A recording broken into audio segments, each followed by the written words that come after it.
Bueno, este bloque va a enfocar un poquito al tratamiento médico actual y un poco también a las nuevas terapias que se nos avecinan en diferentes patologías que manejamos, ¿no? La primera ponencia va a correr a cargo de Víctor Pérez Beltrán, que es nefrólogo pediátrico del Hospital Vall d'Hebron de Barcelona. Y él nos hablará de la hiperoxaluria primaria y de su tratamiento.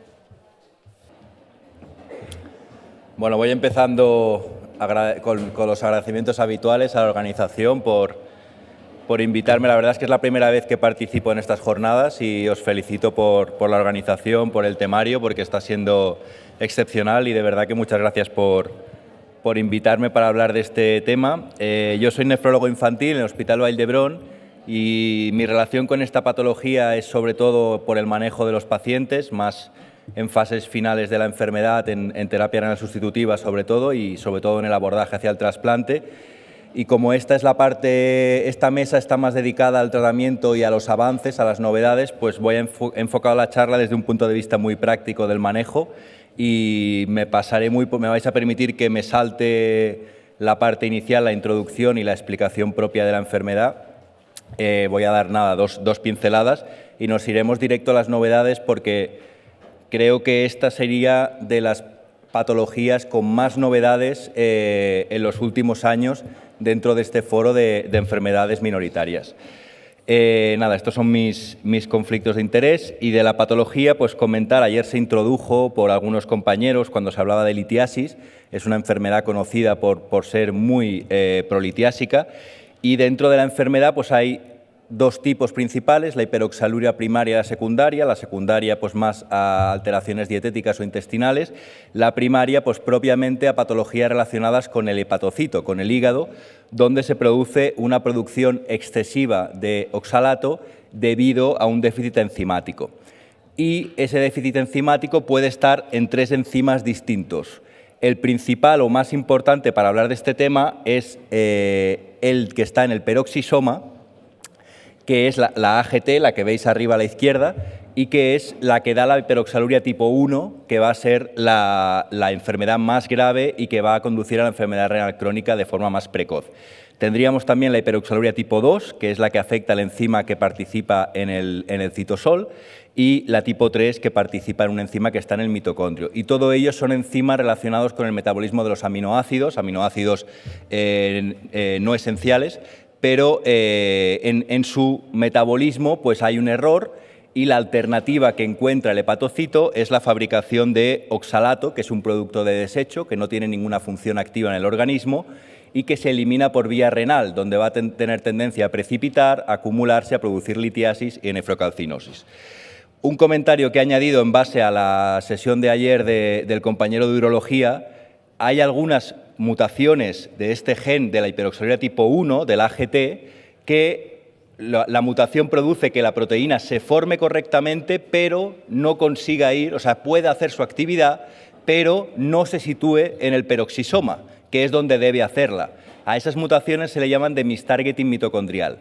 Y esas son las mutaciones sensibles a la vitamina B6. La vitamina B6 actuará como cofactor y conducirá el enzima al peroxisoma para hacer su función. Pero hay muchas otras mutaciones que no son sensibles a B6, donde la proteína es inactiva y que también son causa de hiperoxaluria. Por tanto, el que el paciente responda a vitamina B6 no tendría que ser el criterio para hacer la genética o pruebas de enfermedad primaria. Como os decía, pues cada uno de los tipos de hiperoxaluria pueden conducir a la enfermedad renal crónica, pero la hiperoxaluria tipo 1 es la que conducirá de forma más precoz y más continua hacia esa situación. Y hay un grupo de pacientes que que alcanzan la enfermedad renal crónica terminal en el primer año de vida. Y esos son los que los pediatras tenemos la desgracia de encontrarnos, y de hecho es la niña de la foto de la portada, pues es uno de los casos que yo sigo, ahora ya trasplantado. Y son pacientes que alcanzan la enfermedad renal crónica antes del año de vida, tienen una mortalidad altísima y son por mutaciones truncantes donde no hay actividad de la proteína. Y al diagnóstico, la mayoría de ellos ya tienen oxalosis sistémica, porque el problema es que cuando el riñón ya no filtra lo suficiente, ese oxalato que se eliminaba por el riñón se acumula a nivel sistémico, sobre todo hueso, retina, miocardio y todo el árbol vascular, haciendo la patología mucho más severa.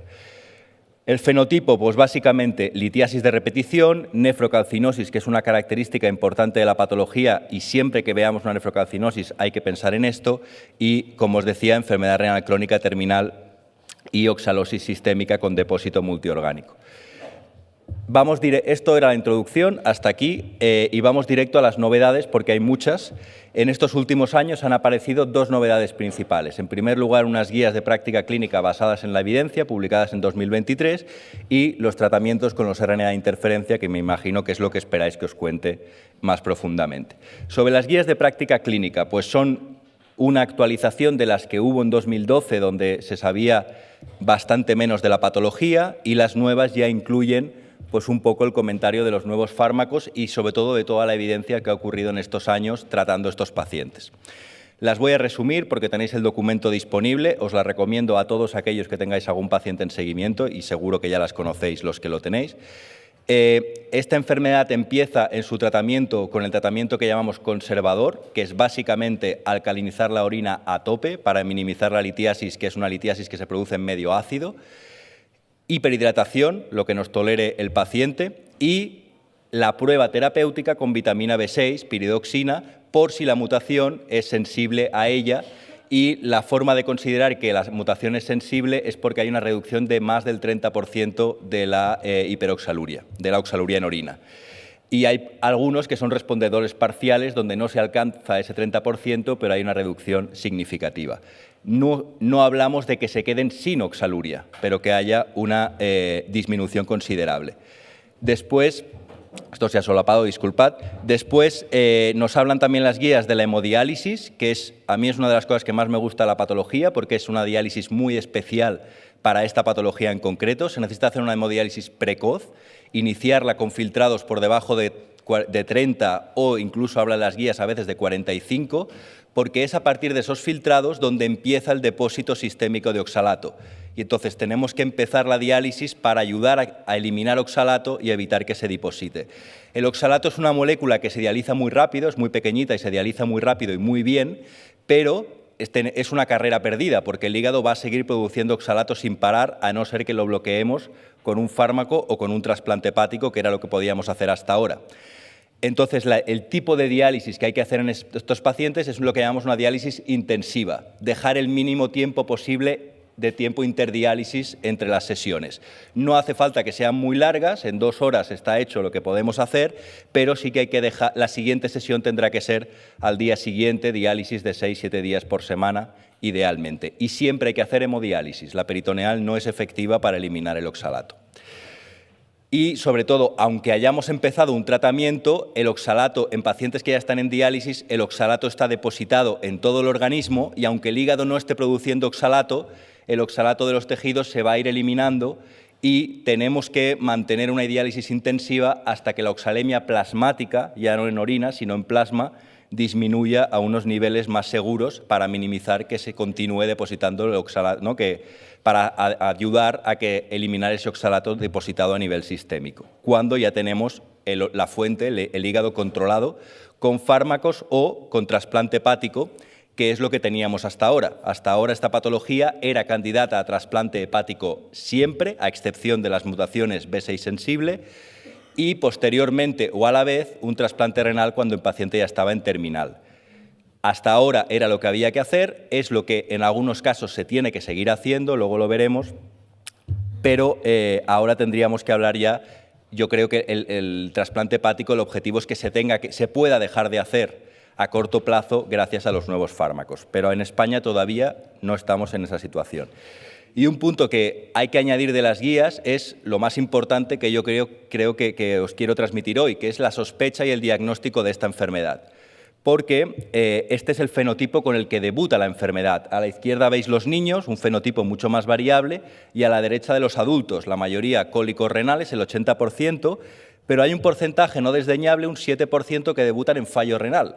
Y yo cuando miro las estadísticas que hacemos, ¿no?, entre todos nuestros pacientes, siempre me sorprende la cantidad de pacientes, que es un poco por lo que nos reunimos hoy aquí, la cantidad de pacientes en enfermedad renal crónica terminal sin diagnóstico o con diagnósticos, digamos, dudosos, como pueda ser la nefropatía hipertensiva, ¿no?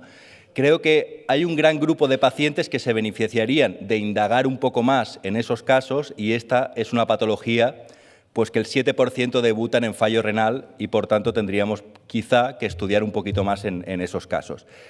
Y respecto a los cólicos renales, yo sé que hay muchos pacientes haciendo piedras y que no los podemos estudiar a todos, pero sí que, como comentaba ayer una de las compañeras en la sesión del urólogo, decir que tiene que haber algunos criterios para pacientes con litiasis proceder al estudio metabólico y ya en la fase que estamos ahora al estudio genético, porque es un estudio metabólico especialmente difícil, el de la oxaluria, con muchos falsos negativos por problemas de recogida de muestra, etcétera.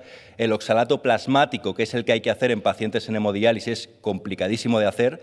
No hay ningún centro que a nivel oficial lo esté haciendo en España. Hay que enviar las muestras fuera o hacerlas a través de laboratorios vinculados a nivel académico. Por tanto, el estudio genético ha de ser, ante la sospecha, ha de ser precoz. Y estos serían un poco los criterios que los expertos consideran que tendría que ser motivo para hacer un estudio más profundo en pacientes con litiasis. Y deciros que desde nuestro centro y financiado por la industria tenemos un proyecto desde 2023 que es para facilitar el estudio genético para esta patología a todos los pacientes y que es a nivel nacional. Es el proyecto Explora, que como os digo lo financia la industria, Alnylam, que es la empresa que tiene el fármaco, el que está aprobado en España, pero es un estudio genético hecho en el laboratorio de Vall d'Hebron y evidentemente confidencial. Estos datos son para el médico que envía las muestras y para el paciente, y la industria no recibe un report de esos datos a no ser que se le contacte directamente por el especialista. Empezamos haciendo este cribado con estudio metabólico inicialmente, con muestras de sangre y orina, y siguiendo lo que han hecho los compañeros franceses, estamos haciendo directamente ahora el cribado con gota seca a nivel genético, porque el envío era mucho más sencillo, nos ahorramos enviar una caja vía correos y tal con un montón de muestras. Ahora enviamos un sobre, una carta, que de hecho el sobre ya viene con los sellos y todo, y nos llega al laboratorio y hacemos el análisis genético en gota seca. Es decir, el análisis genético os sale gratis. Entonces, en todos aquellos pacientes que podáis tener una sospecha, enviáis un correo a este mail, yo no tengo por qué enterarme, enviáis un correo a este mail y os explicarán cómo se hace. Hicimos, bueno, ya veis que ahí se detectaron 5 pacientes con mutaciones que eran, que daban el diagnóstico, 3 de hiperoxaluria tipo 1 y 2 de hiperoxaluria tipo 3 en la primera fase. Esta segunda fase, donde empezamos por la genética, la tenemos todavía activa y no la hemos analizado. Y pasamos ya a los fármacos de RNA de interferencia. Antes de explicarlos uno por uno, que seré bastante breve, simplemente decir que a veces queda el concepto de que el paciente que es vitamina B6 sensible queda descartado para el uso de fármacos, ¿no? Para los usos de fármacos de RNA de interferencia. Y creo que tenemos que pensar que son cosas complementarias. En las propias guías nos ponen 3 puntos donde hablan de considerar el RNA de interferencia en pacientes donde a priori no debería usarse. Es decir, pacientes que no han hecho una respuesta adecuada o suficiente y que progresan con su enfermedad renal crónica pese a la vitamina B6, o pacientes que ya debutan en un estadio muy grave, muy cerca de la diálisis o con mucha afectación sistémica. Son pacientes donde se debería valorar el uso del fármaco pese a que no tenga los criterios estrictos que tenemos marcados. Y pasamos ya a los fármacos. Básicamente tenemos 2. En primer lugar, lumasiran. Es un RNA de interferencia que los RNA de interferencia ya sabéis que lo que hacen no es una sustitución enzimática, es una molécula que sirve para inhibir algo, y en este caso está interfiriendo con la glicolato oxidasa, que es el proceso por el cual se forma el oxalato en la hiperoxaluria tipo 1, solo funcionaría para el tipo 1. Es un fármaco que se aprobó o que se demostró su eficacia en base a 3 ensayos clínicos, el Illuminate-A, que fue el primero versus placebo para demostrar que había una bajada de la oxaluria, y ya tenemos el estudio a largo plazo, a 5 años, donde se ve a 5 años una disminución del entre el 50 y 60% de la oxaluria. Ojo, a veces los clínicos somos muy optimistas o tenemos unas expectativas muy altas respecto a los fármacos y esperamos que estos pacientes se queden sin oxaluria. El ensayo no demostró eso. El ensayo demostró una bajada de casi el 60%, lo cual es mucho, pero no podemos pensar que nuestro paciente no responde porque no se haya quedado sin oxaluria, ¿vale? No es lo que ha conseguido el fármaco en los ensayos. El Illuminate-B fue para los pacientes pediátricos y era ya un brazo único de tratamiento, donde también ha demostrado una disminución muy significativa a los 5 años. Y el Illuminate-C, que se hizo para los pacientes en enfermedad renal crónica avanzada y diálisis, y en este caso el endpoint era la disminución de la oxalemia en plasma. Y también consiguió, veis, las bajadas de oxalemia, la línea de arriba, la azul, son pacientes en diálisis, venían de valores muchísimo más altos, evidentemente, y se consiguió unos niveles de oxalemia, una reducción significativa de la oxalemia plasmática en ambos grupos. Y un detalle que no era propio de los ensayos fue un subanálisis posterior. Este fármaco consiguió también algo que era inesperado, que era reducir la nefrocalcinosis, que era algo que parecía ya una lesión residual y terminal de la patología, pero no. A 5 años se ha visto una disminución significativa de la nefrocalcinosis, consiguiéndose casi en el 70%, estos son con el grupo del Illuminate-A, en el 70%, una reducción completa. Y esto no es baladí porque la nefrocalcinosis es el factor de riesgo más importante para la progresión a enfermedad renal crónica. En este trabajo, ya un poco más bueno, sí, de la época de los ensayos, que es un trabajo distinto que hace un análisis fenotipo-genotipo muy interesante, la hazard ratio más importante para progresión a fallo renal era la presencia de nefrocalcinosis. Por tanto, que se reduzca la nefrocalcinosis es algo a tener en cuenta. El segundo fármaco, Nedosiran, es un fármaco con misma idea, inhibir un fármaco, y en este caso el target es la LDH, que es la LDH que pedimos en las analíticas, efectivamente, en este caso la LDH hepática, que es el último paso de la producción de oxalato de cualquiera de las 3 vías. Por tanto, a priori podría ser efectivo en los 3 tipos de hiperoxaluria, ¿vale? Esa es la teoría. Ha demostrado su eficacia también con un montón de ensayos, a estos les llamaron FIOX, el FIOX-1 que fue de seguridad, el FIOX-2 que fue el pivotal versus placebo, que demostró una reducción significativa de la oxaluria, el tipo 3 para los niños, que también demostró, pues, además de seguridad, una disminución adecuada en distintos grupos de edad, que fue un poco el objetivo en este caso. El tipo 3, que fue el largo plazo del 1 y el 2, y en este caso el endpoint era la no disminución del filtrado glomerular, y se vio que con el fármaco a más de 3 años se conseguía estabilizar el filtrado glomerular en estos pacientes, por tanto, el endpoint probablemente que más nos interesa en estos casos.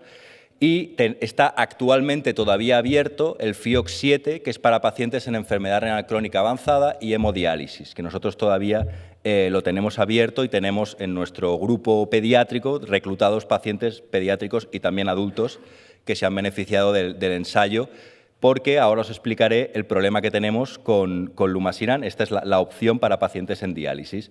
Y este es un poco el resumen de lo que tenemos ahora, de los 2 fármacos. A la izquierda, Lumasiran. Lumasiran es el fármaco que tenemos actualmente aprobado y financiado en España. Ambos son subcutáneos y la pega que tenemos con Lumasiran, que es el que está financiado, es que no está financiado en todos los pacientes. La financiación del fármaco a través del Ministerio se hizo antes de que se cerrara el Illuminate-C, el ensayo que era para pacientes en enfermedad renal crónica avanzada y hemodiálisis, y eso ha provocado que queden fuera de inclusión ese grupo de pacientes. Por tanto, está indicado en pacientes con más de 45 de filtrado y más de 2 años y sin oxalosis extrarrenal. Por tanto, una putada, porque no se benefician los pacientes que están en diálisis o que van a trasplante. No se benefician porque no se lo paga el Sistema Nacional de Salud, y actualmente los pacientes que lo están recibiendo es porque se lo está pagando vía compasiva su hospital. Y eso crea, evidentemente, una desigualdad entre pacientes que es inaceptable. El segundo lugar, Nedosiran, aprobado por la FDA, Estados Unidos, no todavía en Europa, y tenemos activo el FIOX-7, tanto para pediatría como para adultos. Acabo ya muy brevemente. Decía antes que Nedosiran, en teoría, podría ser efectivo en los tres tipos de hiperoxaluria, pero en el único grupo que se ha mirado, que es en la hiperoxaluria tipo 2, no demostró ser eficaz.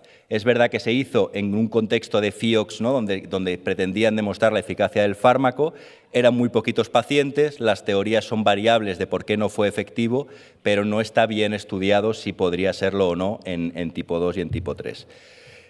¿Podemos trasplantar a esos pacientes ahorrándoles el trasplante hepático directamente un trasplante renal con estos fármacos? Pues hay experiencia en hacerlo, pero ya os digo que a nivel de financiación en España con eso tenemos un problema. Pero hay diferentes case reports ya hechos en esta situación, unas guías también con unas recomendaciones de cómo proceder con este fármaco al trasplante y simplemente decir algo que encontraréis en estas guías y con lo que yo y otros expertos no estamos del todo de acuerdo, que es este valor arbitrario de 20 que se ha puesto como recomendación para proceder al trasplante. Si os fijáis, en la serie más grande publicada, que son 5 pacientes, a la izquierda veis, se ve muy pequeñito, pero a la izquierda veis los valores de oxalato plasmático a los que se trasplantaron y solo uno estaba por debajo de 20. Y ese valor luego no tuvo ninguna relación con el filtrado, ¿no? con la evolución del injerto posterior. Por tanto, el que haya llevado a algún paciente en diálisis sabe que el valor de 20 es prácticamente inalcanzable para un paciente en hemodiálisis, sobre todo si ya tiene oxalosis sistémica, y que probablemente tendremos que individualizar en cada paciente qué valor de oxalato plasmático podemos tolerar. Y tener en cuenta una cosa que se sale un poco de las guías y que es también un poco mi opinión, pero que en un paciente en esa situación, diálisis prácticamente diaria, oxalosis sistémica y tal, la terapia renal sustitutiva mejor que le podemos ofrecer es un injerto. Eso le va a ayudar a eliminar el oxalato también sistémico que le causa otros problemas. Entonces, pensando en el paciente y no tanto en el injerto que vamos a poner, quizá tenemos que ser un poquito más agresivos.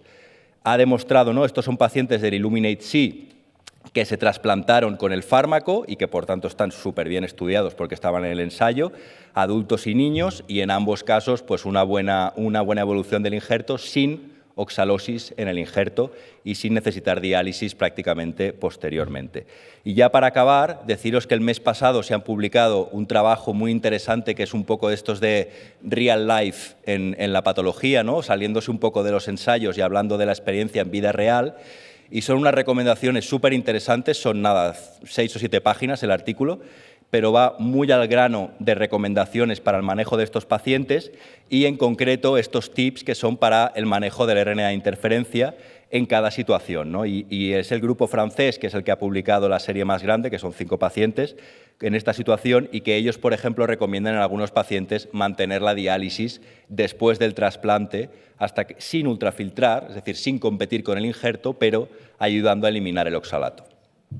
Así que, como conclusión, es nada, deciros que es una patología que ha tenido muchísimos cambios en los últimos años. Todavía hay muchas preguntas abiertas de qué hacer a nivel práctico con estos pacientes, sobre todo cuando nos acercamos o cuando tenemos que enfocar el trasplante y que esas decisiones deben individualizarse y yo recomiendo que comentarlas en consenso con equipos que hayan hecho más casos así, porque no son casos nunca fáciles. Y acordaros que la nefrocalcinosis es el factor de riesgo más importante. Hacedle la genética a cualquier paciente con nefrocalcinosis porque es probable que algo encontréis.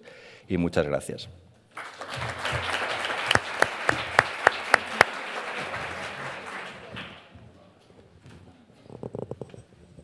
La siguiente ponencia la corre a cargo de Francisco de la Cerda, que es jefe de sección de la Unidad de Nefrología Pediátrica del Hospital Virgen de Rocío de Sevilla y hablará de las terapias en la cistinosis. Bueno, pues hola, muchas gracias por la presentación. Lolo, a mí, antes de empezar, me gustaría haceros dos preguntas muy rápidas. ¿Quién de la sala tiene algún paciente ahora mismo en seguimiento con cistinosis?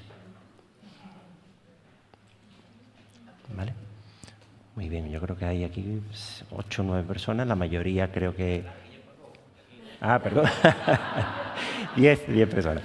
Y otra pregunta, ¿quién considera que la cistinosis es una enfermedad fundamentalmente pediátrica? ¿Alguno piensa que es una enfermedad fundamental? No exclusiva, pero que lo grueso, que lo importante está en la pediatría. ¿Alguien lo piensa? Bueno, Pues pocas personas levantan la mano. Para mí hoy es uno de los principales retos de la charla, transmitir, yo creo que hay muchas personas ya con experiencia, pero también hay muchos nefrólogos jóvenes, transmitir que no es una enfermedad pediátrica, es una enfermedad que debuta en pediatría, es una enfermedad que se conoce muy bien la parte pediátrica, pero es una enfermedad que ahora el paciente llega a edad adulta y que llega con unas peculiaridades muy necesarias, muy propias de la enfermedad y que necesitan un seguimiento muy específico. No tengo el chismito aquí.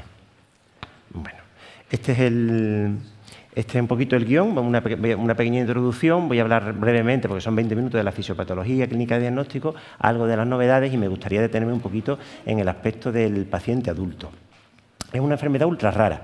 Mira, si miráis aquí, a esta parte izquierda de la sala, yo he contado que aquí hay entre 60 y 70 personas. Bueno, pues en 2021 se publicó que en España había 60 pacientes con cistinosis, entre adultos y pediatras. O sea, todo lo que está aquí, todo lo que es media sala. Estaban repartidos en 20 centros, entre adultos y pediátricos, con lo cual os podéis hacer una idea de la dificultad que tiene una enfermedad, como vamos a ver, que además es un paradigma, es una enfermedad ultra rara, genética, donde hay un tratamiento específico, donde hay una necesidad de cuidados muy especiales y son pocos pacientes que están muy dispersos, con lo cual la dificultad añadida es adquirir un manejo o una curva de aprendizaje de manejo con estos enfermos, ¿no? Es una enfermedad autosómica recesiva, es una enfermedad grave, un lisosomal, donde poquito a poco se van acumulando y produce daño en muchos órganos y no solo en el riñón.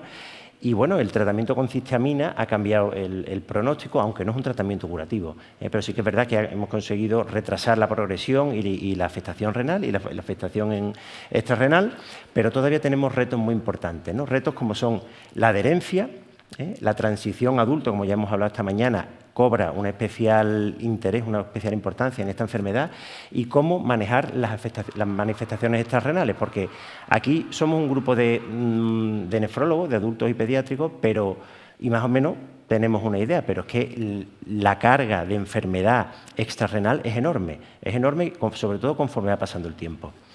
Entonces, brevemente, y utilizando unas diapositivas que me ha cedido mi amigo Pedro Arango, bueno, pues vemos cómo en condiciones normales la cistina sale de los lisosomas a través de un transportador propio específico que es la cistinosina, acoplado a protón. Bueno, pues este transportador cistinosina está codificado por un gen, que es el gen CTNS, de manera que cuando este gen tiene alguna mutación que con pérdida de función, este transportador no funciona bien y como consecuencia pues se nos va a acumular la cistina dentro de los lisosomas.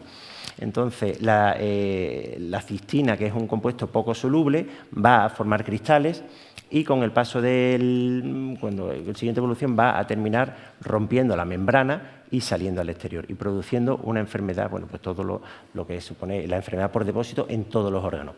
Pero hoy se sabe también que la fisiopatología, más allá de lo que es el propio efecto por depósito, se sabe también que estos cristales de cistina inducen una respuesta inflamatoria, como podemos ver, no sé si esto lo intento. Lo intento. Señalar. Bueno, como me podemos ver, hay una respuesta inflamatoria y además hay una falta de la respuesta fisiológica de la célula en cuanto a realizar esta fusión, estos autofagosomas que, digamos, englobarían esa respuesta anómala del lisosoma, no se produce bien y se produce también una autofagia contra estructuras propias que no deberían estar y, en consecuencia, se produce pues una apoptosis. Es decir, que aparte de la respuesta por el depósito, se produce una apoptosis celular. El gen es el gen CTNS, es un gen que está situado en el cromosoma, brazo corto del cromosoma 17, son 12 exones.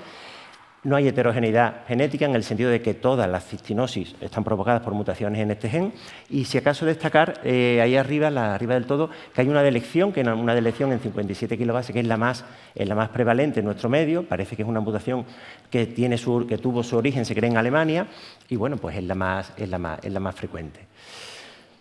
Hay formas clásicas, o sea, las formas de debut clásicamente son esas arriba. Se habla de infantil o nefropática, juvenil o del adulto. Entonces, yo creo que eso también ha inducido durante muchos años a un error. Porque cuando uno lee cistinosis infantil, pues parece que es un problema de los pediatras. como si nosotros leemos el problema de la proteinuria senil o algo. Eso no lo vamos a ver, no lo vamos a ver en la vida, ¿no? Pero es que esto es una cistinosis nefropática que antes fallecían en edad pediátrica, pero ahora con los tratamientos estos pacientes van a llegar a la edad adulta y van a llegar a adulta con unas necesidades muy diferentes y con una evolución muy diferente a la que vemos los pediatras. Por eso es una enfermedad que tiene un recorrido largo. A efectos prácticos, pues bueno, se puede diferenciar una forma de debut más precoz, que es la que debuta normalmente en el primer o segundo año con un Fanconi, que es lo clásico, que llega a la enfermedad renal terminal en 7, 8, 9 años, y hay otra que debuta un poquito más tarde y que suele llegar a la enfermedad renal terminal en la adolescencia aproximadamente. Es una enfermedad multisistémica, no voy a entrar. Lo típico que estamos aquí, el riñón produce un Fanconi, que normalmente nosotros los pediatras lo vemos a partir de los 6, 12 meses. Al principio puede que no aparezca y después puede aparecer proteinuria, el daño renal progresivo. Es universal la afectación en los ojos, en los ojos, no solo los cristales en la córnea, sino también edema estromal y que poco a poco progresa la ceguera. También son muy típicas las afectaciones a nivel endocrino, el hipotiroidismo, la diabetes. Y vemos también a nivel neurológico se produce una miopatía que es isquémica, de predominio distal y que va progresando y que hace que los pacientes en la edad adulta tengan verdadera dificultad para deglutir. Pero no solo eso, sino también hay problemas cognitivos muy importantes. Como vemos, todo esto al final suele estar publicado en revistas pediátricas y lo nombran así como un continuo, pero cuando uno lee, cuando también en revistas o en autores pediátricos, que son los que mayormente conocen esta enfermedad y los que casi siempre publican, pues vemos cómo se detalla muy bien la evolución desde el principio. Esto lo conocemos muy bien, hasta aquí, casi prácticamente el 80% del timeline es hasta los 15 años y después ahí queda un huequecito que es todo lo demás. Y aquí se mete pues todo este cajón desastre. Esta parte la conocemos bien, y esto es la parte, la verdad, que está bien estandarizado, hay muchas publicaciones y no me quiero detener mucho. Me gustaría un poquito hablar en todo lo que viene después. Es una afectación muy severa a nivel pulmonar, sistema nervioso central, endocrinológico. Son pacientes que van a desarrollar problemas endocrinos. Son problemas, muchos de ellos se pueden quedar ciegos en función de la adherencia al tratamiento. Son pacientes que tienen un retraso de talla muy importante. Sin tratamiento, la media de talla es 1,45 m y 25 kilos. Con el tratamiento mejoran, pero a pesar de eso, el 40% de los pacientes, 40 y tantos de que llegan al trasplante y 30% de los que están en diálisis, con tratamiento van a tener una talla baja. Y después también se le pone hormona de crecimiento, ponemos hormona de crecimiento en edad pediátrica, pero tampoco responden como el resto de los pacientes, es decir, que van a persistir una talla adulta baja. También está muy bien conocida la afectación ósea, es una afectación multisistémica, multifactorial, perdón.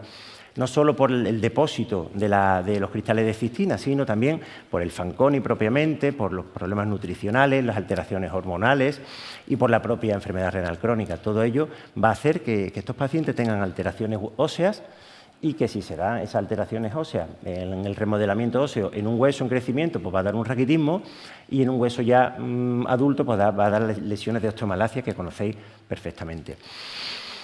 Me gustaría incidir en la afectación ocular, porque es algo sencillo y es una herramienta muy valiosa, porque es universal y tenemos el diagnóstico a la altura al alcance de la mano. Podemos hacer una cistina interleucocitaria que tarda un tiempo, podemos hacer un estudio genético o podemos bajar a la consulta del oftalmólogo y pedirle que nos dé un hueco en la próxima semana. Porque en 3 días, 4 días, con un examen con una lámpara de hendidura, esto es diagnóstico. Es diagnóstico de cistinosis y nos permite descartar una cistinosis nefropática de la misma manera, en un paciente ya, digamos que fuera del primer año, ya con manifestaciones renales. Y esto ya son las últimas publicaciones. Las últimas publicaciones vemos como ya se centran ya no tanto en la parte pediátrica, sino ya hacen en el espectro real de la población, atendiendo sobre todo a las manifestaciones que vamos a tener cuando es un lactante, que vamos a ver cuando es un adolescente y que vais a ver cuando el paciente llega a vosotros en la edad adulta. Respecto al diagnóstico, muy brevemente, los cristales, ¿vale? Los cristales en la córnea. La determinación de cistina entre leucocitaria, que está publicada la forma en los documentos que están aquí en la bibliografía, aparece muy bien cómo pedirlo, vamos, y la forma, la periodicidad en la que hay que pedirlo, y después el estudio genético dirigido al gen CTNS. Respecto al tratamiento, bueno, pues hay un tratamiento sintomático para las manifestaciones del Fanconi y después el tratamiento deplecionante de cistina, que es la cisteamina. En la cisteamina hay dos presentaciones, una oral y otra ocular, porque en la córnea no llega la cisteamina oral. Y es un tratamiento que hay que empezarlo de forma muy precoz y que se debe mantener de por vida. Es muy importante. Estos pacientes, estén como estén, tienen que tomar la cisteamina de por vida. Y después, muy importante, el apoyo psicosocial. En ese sentido, el apoyo psicosocial, siempre animar que esto es un bombazo cuando le decimos a los pacientes una enfermedad de este tipo, lisosomal, depósito, muchos órganos, entonces entran en un mundo están perdidos. Entonces es muy importante, yo creo, remitirlos a las asociaciones de pacientes para que vean otras personas que han pasado por lo mismo, para que vean un poquito de esperanza, no solo de la voz nuestra, sino también de otras personas, que yo creo que ayuda mucho, ayuda sin duda. Y bueno, la cisteamina, que es la base del tratamiento deplecionante, entra en el lisosoma y lo que hace es que la cistina, que no puede salir, pues hace que pueda salir. ¿Cómo? Se combina con ella y hace unos complejos cisteamina-cistina, o bien la convierte en cistina, que sí puede salir libremente.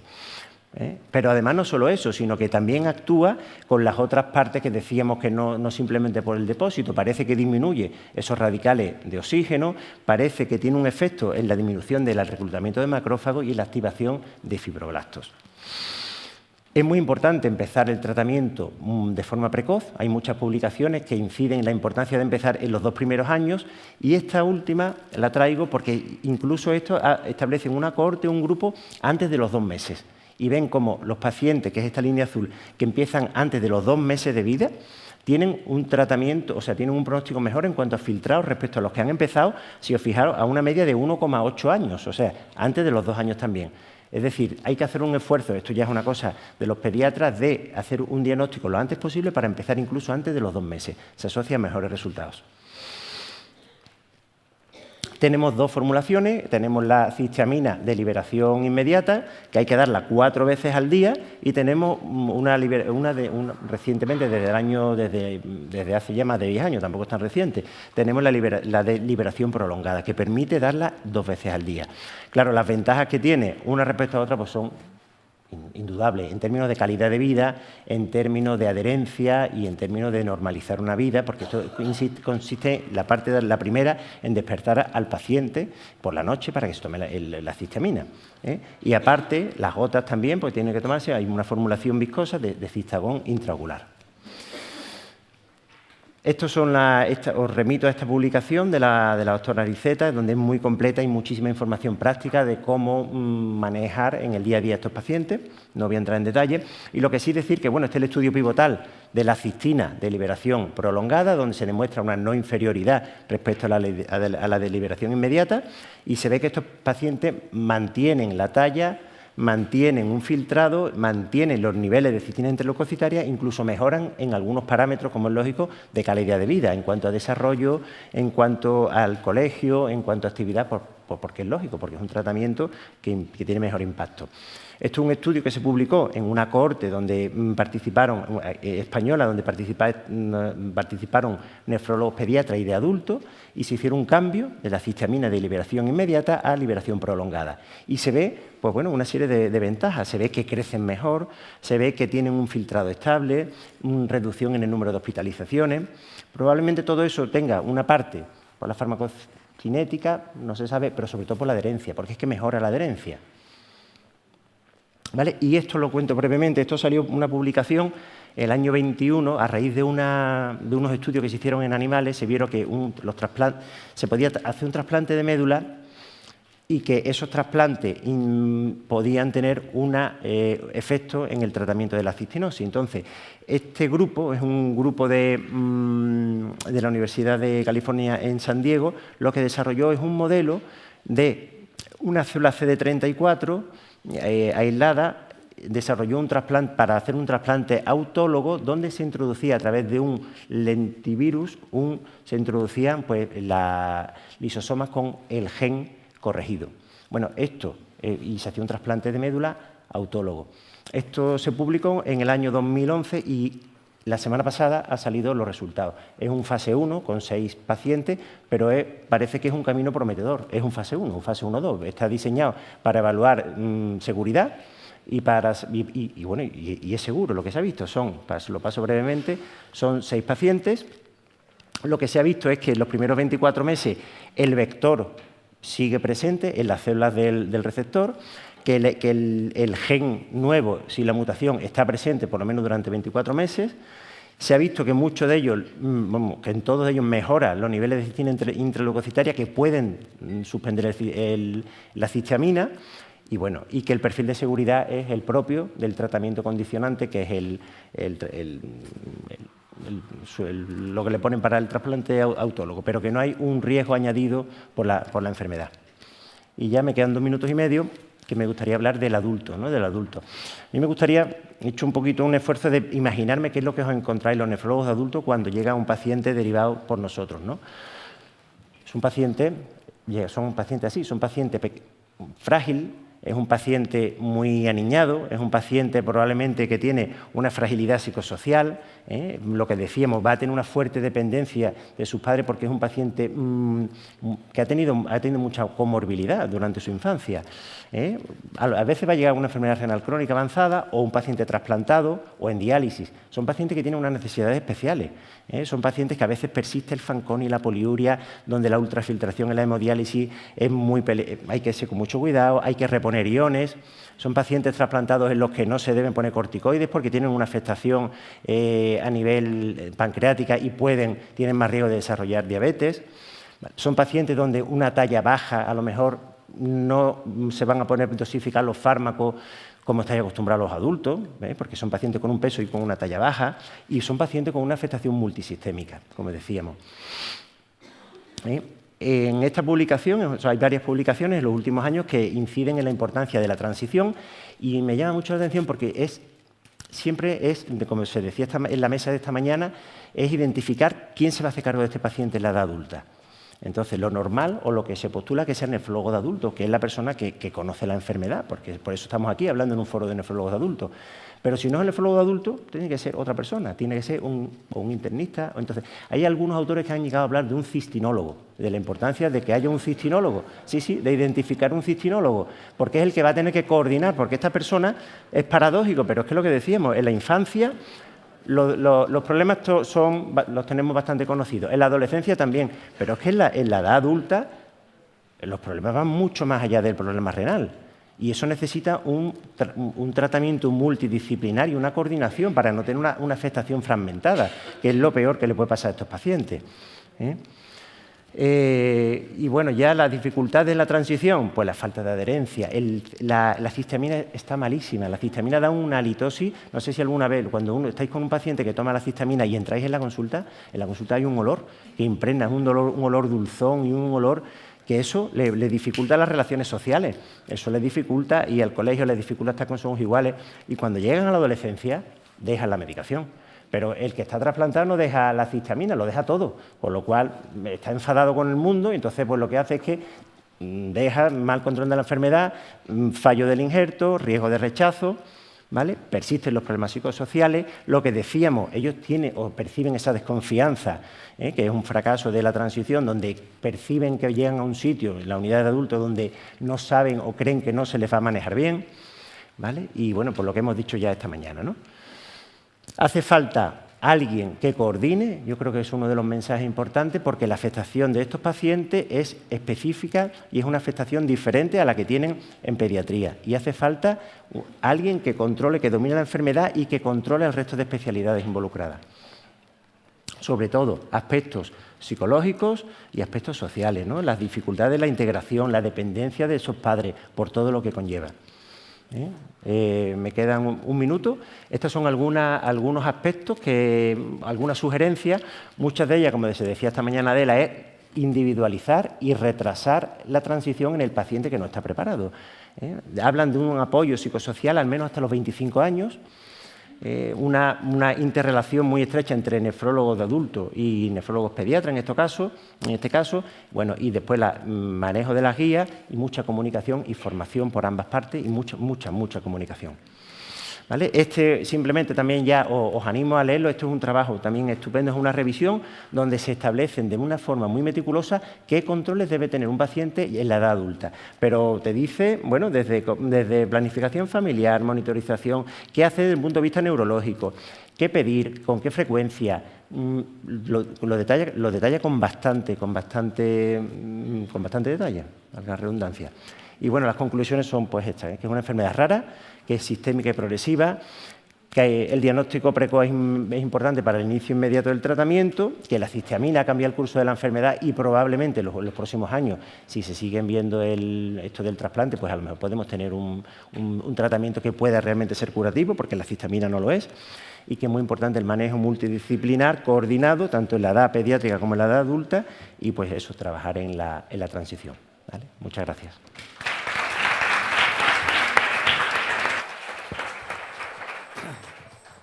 La siguiente ponencia correrá al cargo del doctor Alberto Ortiz Arduán, jefe de servicio de la Fundación Jiménez Díaz de Madrid, y nos hablará de las terapias en la enfermedad de Fabry. Muy bien, pues muchas gracias por la oportunidad y comienzo por confesar potenciales conflictos de interés. Y sin más, no sé si habéis oído esta palabra, placebato de camelamina. Yo me la encontré de estudiante rotando en medicina interna. Estamos a la cama del paciente, se queja de dolor y el médico dice, enseguida se lo solucionamos. Enfermera, una ampolla de placebato de camelamina intravenosa. Y según se la estaba poniendo, dice, ¿qué? ¿Mejora? Y el paciente, sí, doctor, ya me encuentro mucho mejor. Pues eso ha sido uno de los grandes problemas en los ensayos clínicos de la enfermedad de Fabry. Esto es uno de los ensayos pivotales de las enzimas que tenemos ahora. Mejora el dolor, el tratamiento con terapia de reemplazo enzimático, pero también mejoró con placebo, con lo cual no hubo diferencias. Afortunadamente, el desenlace primario era objetivo, que era el lavado de los depósitos de glicolípidos en el endotelio renal y a los 6 meses disminuyó un 80% con tratamiento de reemplazo enzimático y no mejoró con placebo. Más recientemente tenemos este ensayo clínico realizado también con un desenlace primario objetivo que es, de nuevo, lavado de glicolípidos del endotelio, mejora el 40% de los tratados y casi el 30% de los pacientes asignados a placebo. Y aquí tenemos un problema, ¿no? Si tuvimos que escribir unas guías clínicas en base a este resultado, la primera frase sería, pruebe usted con placebo durante unos meses porque 1 de cada 3 pacientes más mejora y si no mejora, ya si eso, hace usted otra cosa. ¿Cuál es el problema? El desenlace objetivo era disminución a más de la mitad de los depósitos en el endotelio, pero el problema es que enroló muchas mujeres y una enfermedad ligada a X, eso es problemático. La mayoría de las participantes eran mujeres. Entonces, si diseñas un ensayo clínico en función de lo que sabes de la enfermedad de Fabry clásica en varones y luego enrolas mujeres y pacientes de comienzo tardío, tienes un problema porque son enfermedades que tienen fenotipos diferentes y la histología también es diferente. Cada célula femenina tiene 2 cromosomas X y elige si va a seguir adelante con el cromosoma Fabry, va a ser una célula Fabry o va a ser una célula sana. O sea que una mujer Fabry es un mosaico de células sanas y células Fabry, y si haces una biopsia hoy y la repites al cabo de unos meses, caes en otra zona diferente, una tercera parte de las veces será una zona mejor, una tercera parte de las veces una zona peor y una tercera parte de las veces una zona similar. Y bueno, pues esto es problemático. La enfermedad de Fabry, como decimos, es una enfermedad de depósito lisosomal ligada a X. Eso quiere decir que los varones tienen la enfermedad que en toda su expresión y las mujeres va a depender de la suerte que tengan. Si inactivan fundamentalmente el cromosoma X Fabry, van a ser auténticas portadoras sanas y si tienen mala suerte, pues van a tener una enfermedad igual de grave que los hombres y en medio hay toda una escala de grises. Además, tenemos la enfermedad clásica, donde el endotelio está lleno de glicolípidos y tenemos la enfermedad de comienzo tardío, donde no hay apenas o no hay glicolípidos en el endotelio. O sea que si el desenlace primario es glicolípidos endotelio y enrolas pacientes de comienzo tardío, tienes un problema. En esta pirámide, la anchura es la frecuencia en la población y según vas para arriba es la enfermedad más grave. O sea, la enfermedad de Fabry clásica es muy grave porque comienza muy pronto y poco frecuente. La enfermedad de comienzo tardío es también muy grave porque te puede matar, pero te mata a los 60, 70 años, o sea, de comienzo tardío. Pero es mucho más frecuente todavía los polimorfismos y las variantes benignas. D313Y está en 1 de cada 200 cromosomas X españoles, o sea, 1 de cada 100 mujeres. En algún momento he visto pacientes que se han tratado para una enfermedad de Fabry por tener esta variante. Esto sería lo que sería la historia natural en los varones clásicos. Entonces, muestro los varones. ¿Cuál sería la historia natural en las mujeres? Pues cualquier cosa entre lo que estoy mostrando aquí y absolutamente nada. A los 2 o 3 años de edad empiezan con dolor neuropático, luego tienen despeños diarreicos, dolor abdominal, fiebre prolongada, múltiples visitas a urgencias, dejan de sudar, no pueden hacer ejercicio, intolerancia al ejercicio y en la adolescencia le empiezan a salir los angioqueratomas. En la adolescencia empieza a aparecer albuminuria, que sube hasta proteinuria franca, baja el filtrado glomerular, o sea, tiene una enfermedad renal crónica, edad media llegada a diálisis los 40 años. A partir de los 20 años empieza a haber hipertrofia del ventrículo izquierdo que conduce a insuficiencia cardíaca o arritmias potencialmente letales habitualmente después de eventos renales y puede haber ictus en cualquier momento. Dado el acortamiento de la esperanza de vida y los síntomas graves, los pacientes clásicos se suelen diagnosticar, cuando se diagnostican, relativamente jóvenes. Y son los que se enrolaron en los ensayos clínicos pivotales de la terapia enzimática al principio de los años 2000 porque eran los únicos pacientes Fabry que se conocían. Eran varones clásicos fundamentalmente. La enfermedad de comienzo tardío puede no tener síntomas hasta que empiezas con un problema cardíaco. A partir de los 50, 60 años la suelen ver los cardiólogos. Puede haber ictus, puede haber enfermedad renal crónica, no suele evolucionar a necesitar diálisis y son más frecuentes y normalmente los diagnosticas a edades más avanzadas. Entonces, esta sería la historia natural de las distintas formas de enfermedad de Fabry en función de sexo y edad. Supervivencia en historia natural libre de eventos graves, ictus, diálisis, etcétera. Los varones clásicos empiezan a tener estos problemas graves pronto y acortamiento de la esperanza de vida. Los otros 3 grupos comienzan más tarde. De hecho, las mujeres de comienzo tardío, a los 80 años solo la mitad ha tenido un evento grave y además a esta edad puedes tener eventos graves por cualquier otro motivo. O sea, esto es una edad superior a la esperanza de vida en algunos países. Esto crea problemas cuando las enrolas en ensayos clínicos y quieres ver el impacto del tratamiento sobre eventos. Otro problema que se puede apreciar en esta gráfica es que está el so far, so good window, donde te estás cayendo al precipicio, pero dada la historia natural en el tiempo de la enfermedad, pues puede no estar ocurriendo eventos. Y eso bueno, es problemático cuando tienes un ensayo clínico que lo que quieres evaluar el impacto del tratamiento sobre eventos. Entonces, como decía, edad media llegar a diálisis 40 años, aunque bueno, es una curva gaussiana, y tanto en hombres como en las mujeres que de hecho llegan a diálisis, pero si uno mira la N, hay aquí 10 veces menos mujeres, pero es que además hay el doble de mujeres Fabry en el mundo porque tienen 2 cromosomas X, o sea, tienen el doble de probabilidades de tener un cromosoma X que sea Fabry. O sea, que groseramente la necesidad de diálisis en la historia natural es 20 veces menos frecuente en las mujeres. De nuevo, un problema cuando haces ensayos clínicos donde miras el impacto del tratamiento sobre el filtrado glomerular en mujeres. En concreto, estos son datos observacionales, mujeres clásicas, se excluyeron las mutaciones de comienzo tardío, con una enfermedad lo suficientemente grave como para requerir tratamiento de reemplazo enzimático, edad media 45 años, filtrado glomerular 90.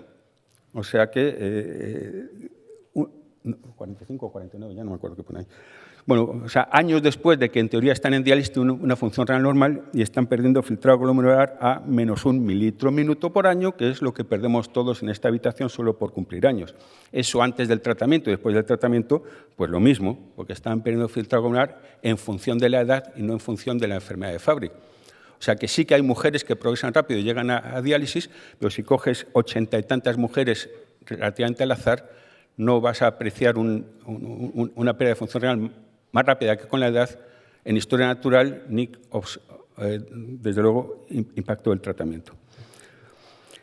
Otro elemento es la proteinuria. O sea, según va progresando la enfermedad de Fabry, vas haciendo cada vez más pérdida de glomérulos, glomerulosclerosis focal y segmentaria, y a más proteinuria progresa la pierde de función renal más deprisa. Estos son datos de varones. Entonces, claro, tienes que saber qué pacientes estás enrolando. O sea, si enrolas pacientes que no tienen proteinuria, pues no vas a esperar que pierdan función renal más allá de lo esperable por la edad. Pero si encima enrolas mujeres, pues vemos que incluso si la mujer tiene proteinuria, la pérdida de función renal con el tiempo en historia natural es lenta. ¿Por qué será esto? Pues presumiblemente porque sus riñones también son mosaicos de células sanas y células Fabry. Sí, pierdes las Fabry, pero las sanas se quedan ahí. Muy bien, entonces con estos son los tratamientos actuales. Puedes tratar de forma específica la enfermedad con terapia de reemplazo enzimático. Es intravenosa, eso es problemático, pero vale para todos los pacientes, lo cual es bueno. Hay varias enzimas disponibles, se usan a dosis de 0,2 miligramos por kilo cada 2 semanas a 1 miligramo por kilo cada 2 semanas. Tenemos también mejorar el enzima con la chaperona migalastat. Esto, si ya tienes una enzima, primero tienes que tener una enzima, ¿no? Los pacientes clásicos hay muchos que no tienen enzima, tienen actividad cero pelotero, pero si ya tienes una cierta actividad, la chaperona se une a la enzima defectuosa, evita que sea destruida por el sistema de control de calidad de la célula y la lleva al lisosoma. Pero esto se tiene que dar día sí, día no, porque el que esté unida el migalastat a la enzima la está inhibiendo. O sea, necesitas que la lleve al lisosoma y luego el migalastat desaparezca. Como se elimina por vía renal, eso es por lo cual en principio no está indicado para pacientes con filtrado renal por debajo de 30 mililitros por minuto y se puede ajustar la dosis por debajo de ese filtrado, siempre teniendo en cuenta que tienes que asegurarte de que desaparezca el migalastat de la circulación en algún momento. Y luego, eso no es todo, tienes que también proteger los órganos diana de distintas formas y en concreto el riñón con bloqueo de sistema renal angiotensina e inhibidores de SGLT2, que hasta hace poco yo tenía una interrogación porque era teórico, ¿no? Los inhibidores de SGLT2 están indicados para tratar la enfermedad renal crónica independientemente de la causa, excepto la poliquistosis, donde no se ha estudiado en ensayos clínicos. Pero ya hay experiencia positiva de reducción de la albuminuria a lo largo de un año en enfermedad de Fabry. Incluso dicen que estabilización del filtrado glomerular, aunque eso pues habrá que verlo porque en un año es poco tiempo quizá para verlo. Muy bien, ¿por qué necesitaríamos más tratamiento si ya tenemos esto? Bueno, pues un problema es el endotelio, que es el desenlace primario que se estudia en los ensayos clínicos y que se lava en 6 meses y parece razonable porque tú metes una enzima intravenosa, lo primero que ve es el endotelio, se mete ahí, lo lava, pero el podocito está por fuera. El endotelio, además, se recambia. Cada vez que se recambia es que una célula se divide y al dividirse la célula divide todos los glicolípidos que tiene acumulados entre 2 células hijas que, por lo tanto, heredan la mitad. El podocito es una célula terminalmente diferenciada que está años y años y años en el mismo sitio, acumulando y acumulando y acumulando glicolípidos. Está fuera del sistema circulatorio, es más difícil de lavar y lo mismo le pasa a los cardiomiocitos. Esto es una biopsia renal de enfermedad de Fabry, donde se puede hacer el diagnóstico antes de hacer la histología, porque los glomérulos se ven blancos, porque están los podocitos que están por fuera de los capilares, llenos de glicolípidos, o sea, llenos de grasa, la grasa es blanca y se ve la grasa blanca y no se ven los glóbulos rojos dentro de los capilares. O sea, enormes cantidades de glicolípidos. Y cuando se ha seguido a largo plazo biopsias repetidas pacientes con Fabry, el endotelio se limpió en todos, por supuesto, se limpian 6 meses, pero hasta... Esto se ha muerto. Ahora. En podocitos, hasta un seguimiento de 10 o más años, muchos pacientes no limpiaban los podocitos. Y esto es una nefropatía proteinúrica, o sea, una enfermedad primariamente glomerular por lesión podocitaria. Entonces, ¿qué es lo que podemos hacer? ¿Qué nuevos tratamientos se pueden pensar? Pues uno es lo que se llama la terapia de reducción de sustrato. O sea, tenemos aquí la vía metabólica de la síntesis de Gb3, el potingue que se acumula en la enfermedad de Fabry, y lo que está es obstruida el desagüe, digamos. Si nos imaginamos una bañera que se está llenando de Gb3, si cierras el desagüe, pues se acumula el Gb3. Pues puedes cerrar el grifo Y para esto hay dos fármacos en ensayos clínicos fase 3, lucerastat y venglustat, que inhiben la glucosilceramida sintasa y disminuyen la generación de Gb3. Cierran el grifo de esa bañera. Y además son orales, lo cual sería una ventaja. Entonces, esto es el esquema de la bañera. La bañera se está llenando porque el grifo está abierto y el desagüe está obstruido. Si con tratamiento de reemplazo enzimático, con migalastat, abres el desagüe, pero sabemos que años y años después sigue habiendo glicolípidos acumulados en células clave, con lo cual lo que se puede hacer alternativamente es cerrar el grifo. Pero me dices, hombre, el desagüe sigue obstruido. Efectivamente, y esto es una cosa que hemos aprendido, que si el desagüe sigue obstruido pero cierras el grifo, pues por evaporación eso va desapareciendo. O sea, tiene que haber vías alternativas de destrucción de Gb3, pero mucho más lentas, como sería la evaporación en el caso de la bañera. Entonces, esto es el ensayo clínicos en fase 2 de venglustat, en varones clásicos con 0 de actividad. O sea, esto es por lo que esto es conceptualmente importante. Eso va a seguir. El desagüe va a seguir obstruido, pero ahora cierras el grifo y ¿qué es lo que se ve? Inmediatamente disminuyen los metabolitos justo que están por debajo de la glucosilceramida sintasa y luego, lentamente, a lo largo de 3 años, va bajando la Gb3 y la liso-Gb3. O sea, este patrón temporal es muy importante. Si usas terapia de reemplazo enzimático, hay una rápida disminución de estos metabolitos en 3 meses y luego una muy lenta progresivamente. Aquí es distinto, aquí es lenta y progresiva, pero progresiva y progresiva y progresiva y progresiva. Y cuando se miran endotelio, en este caso de la piel, también se limpia a lo largo de 3 años, no de 6 meses. Como veis, estos son varones clásicos, el 30% del volumen endotelial está ocupado por glicolípidos, no es 1 o 2 depósitos aislados, y pues bajan como a la mitad en 3 años. O sea, el enzima te baja los glicolípidos el 80% en 6 meses, la terapia de disminución de sustrato te baja a la mitad en 3 años, un patrón temporal más lento. ¿Cuál es el problema? Pues que las dos, por razones que no alcanza a comprender, o a lo mejor sí, forzadas por las agencias regulatorias, han hecho ensayos clínicos con desenlace primario dolor, donde tienes el problema del placebato de camelamina.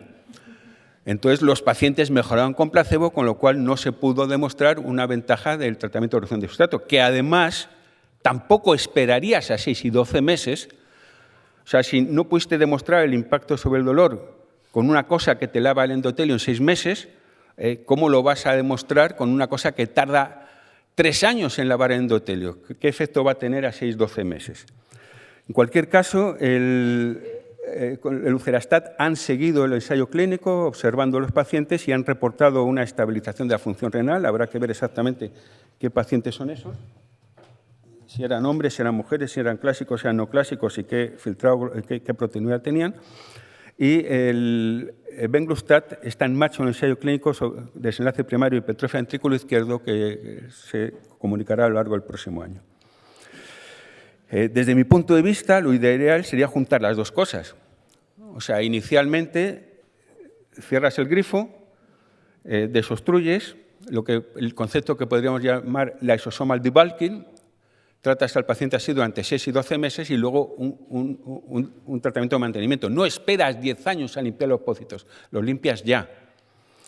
Bueno, ¿qué otros tratamientos? Terapia génica, lentivirus en células hematopoyéticas, resultados prometedores inicialmente, el ensayo se abandonó luego por falta de eficacia, adenovirus asociados en el corazón, o sea, esto sería solo para la afectación cardíaca, no modificaría ningún otro órgano, pero tendría la ventaja de que la enzima se estaría produciendo in situ en el cardiomiocito, no tendría que cogerla de la circulación. El problema es que empezaron a desarrollar síndrome hemolítico urémico, alguno necesitó diálisis, se dieron cuenta que había anticuerpos frente al adeno asociado virus, lo pararon, lo reiniciaron con inmunosupresión, pero la compañía tiene problemas económicos y por ahora está depriorizado. Quiere decir lo que quiere decir eso. Tratamiento con adeno asociados, otro potingue que se ensayó, se les acabó el dinero, ya no siguen. Y finalmente este que sí que está siguiendo adelante. Es la terapia génica en enfermedad de Fabry que está siguiendo adelante y como la prueba me va a ser un problema porque a ver cómo le explicas al paciente que le vas a poner esta cosa. O sea, tiene que estar un rato ahí ensayando antes de la consulta a ver cómo se lo voy a decir. pero os voy a dar algún truquillo. O sea, si lo partes en varias, es más difícil de pronunciar, más fácil. Y luego el Isar es un río de Baviera, o sea, río de Baviera, alga es alfa-galactosidasa, luego viene gen, luego una compañía de autobuses de Perú, parvo de parvovirus y bec de vector. Entonces, con eso a lo mejor es más fácil proponérselo al paciente. Entonces, de esto se ha comunicado, están los pacientes en seguimiento ya durante años, se ha referido que es bien tolerado, que la actividad enzimática se mantiene durante años llevan ya sin tratamiento de reemplazo enzimático. O sea, esto se produce en el hígado, pasa a la circulación y se tiene que absorber por las células, como sería la terapia enzimática que metes intravenosa, pero los niveles serían continuos. No veo nada de lo que pone ahí en la pantalla, porque yo veo muy mal, pero me he tomado aquí algunas notas. Función renal se ha reportado estable, de nuevo pocos pacientes, habrá que ver son hombres o mujeres, comienzo tardío, clásicos, tenían proteinuria, no tenían proteinuria, mejor calidad de vida y están aplicando aprobación regulatoria este año, o sea que igual se aprueba a lo largo de los próximos 12 meses. Oportunidades perdidas, Moderna, en 2019 publicó unos resultados muy prometedores, llegó hasta primates no humanos, con el mRNA, o sea, lo que se usa para las vacunas del COVID, disminuye en cuestión de 3 semanas a la mitad la liso-GB3 en el riñón, se mantiene durante al menos 3 meses disminuida, pero luego viene el COVID y ahora están haciendo todo el esfuerzo inversor en vacunas de distintos tipos. ¿Cómo llegar mejor, meter mejor el enzima en las células diana de interés, podocitos, cardiomiocitos? Están trabajando Iván Albasolo en Barcelona en esto de forma intensiva. La alfa-sinucleína como diana terapéutica, cuando el lisosoma funciona mal, se acumulan otras cosas que a su vez contribuyen a la disfunción lisosomal, en concreto en podocitos alfa-sinucleína. Se acumula también en las enfermedades neurodegenerativas, de nuevo en células de larga vida. Pues esto podría ser una nueva diana terapéutica y finalmente se están estudiando Potingues PAN, enfermedades lisosomales que mejoran la función del lisosoma en general, suben el pH, etcétera, etcétera. Muchas gracias por la atención.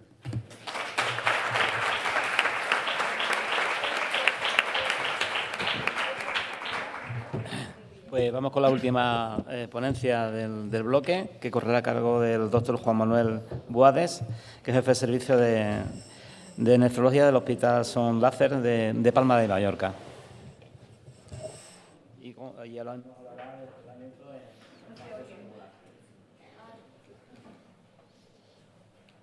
Bueno, pues muchísimas gracias por haberme invitado, sobre todo a Mónica y a Vanessa. Estoy encantado de estar aquí, me ha parecido una reunión espectacular y volveré, seguro.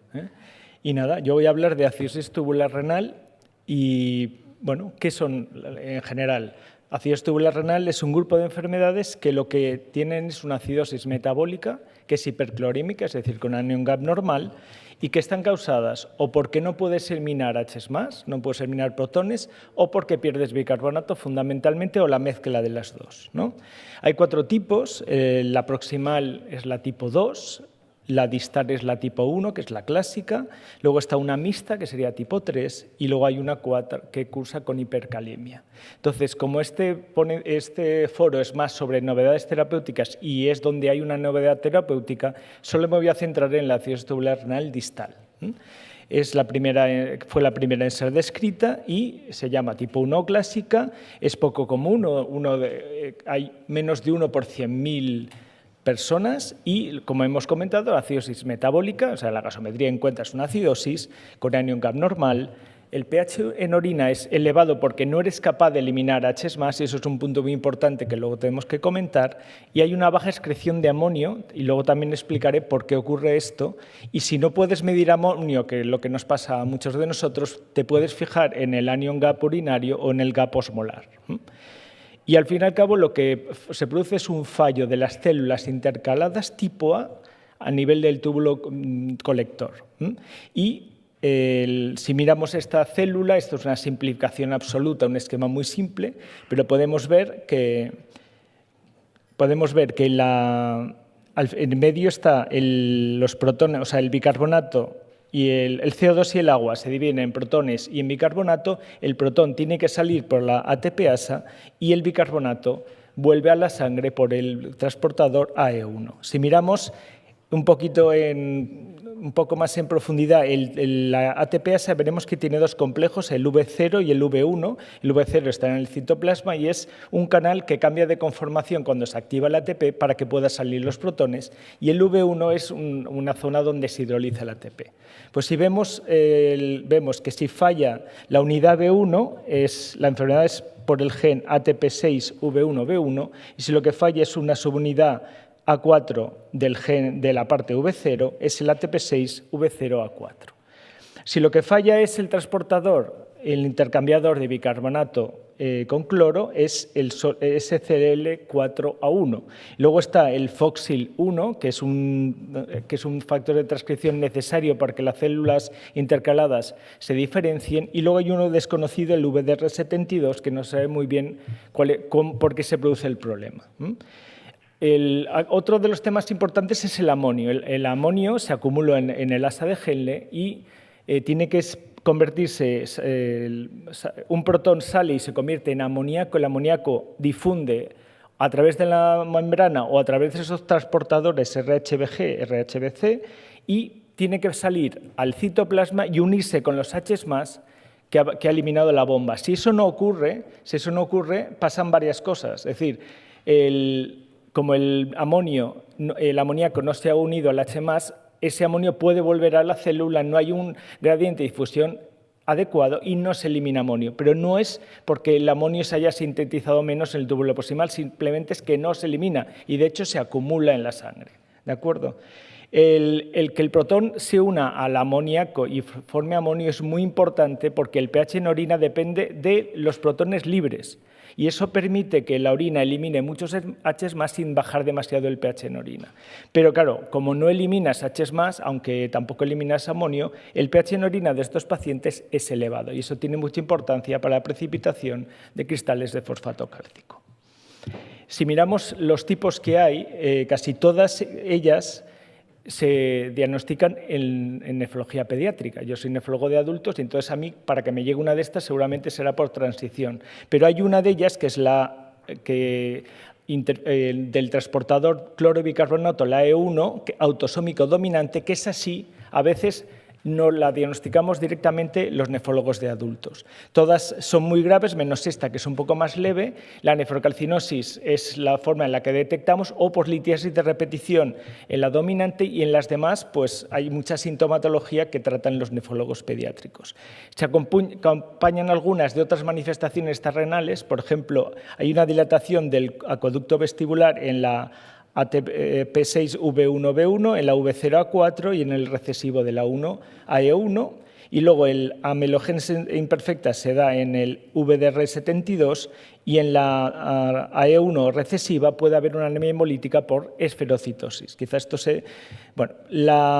cuando hacemos un estudio genético y lo hacemos en niños, hasta el 70% de los pacientes pediátricos encontraremos una de estas mutaciones, pero en cambio si lo hacemos en adultos son el 20%. El 30% de los pacientes sin una causa secundaria que podamos identificar, no encontramos ninguna mutación. O sea, todavía tenemos una zona de vacío y de desconocimiento y muchas de ellas son de novo, sobre todo la que afecta a SLC4A1, casi todos son de novo y el 40% de las otras dos. Aquí se ve un poco más claro las que tienen sordera, las que tienen anemia hemolítica, las que tienen afectación renal y el porcentaje de los casos. La más frecuente es la del ATP6V0A4. Están también los cromosomas en las que está cada una de ellas. Luego están las causas adquiridas, que siempre tenemos que pensar en ellas. La más típica es el Sjögren, que puede ser hasta el 10 a 30% de los pacientes, pero también el lupus, la colangitis biliar primaria y algunas nefritis intersticiales autoinmunes, las uropatías obstructivas, las litiasis de repetición. Tener muchas litiasis puede acabar dando una acidosis, puede ser una nueva causa que se añade sobre lo que ya tenía. Pueden ser causa de nefrocalcinosis, pero la nefrocalcinosis en per se también puede afectar a la acidificación y hay otras como la anemia de células falciformes, cirrosis, etcétera, pero algunas veces son incompletas, no siempre es una acidosis tubular completa. Hay muchos fármacos que también podrían estar implicados. Me gustaría recordar unos muy típicos, el topiramato, la zosinamida, que son fármacos que se dan para la migraña y que producen una acidosis tubular mixta por afectación de la anidrasa, pero que dan litiasis de repetición de fosfato cálcico.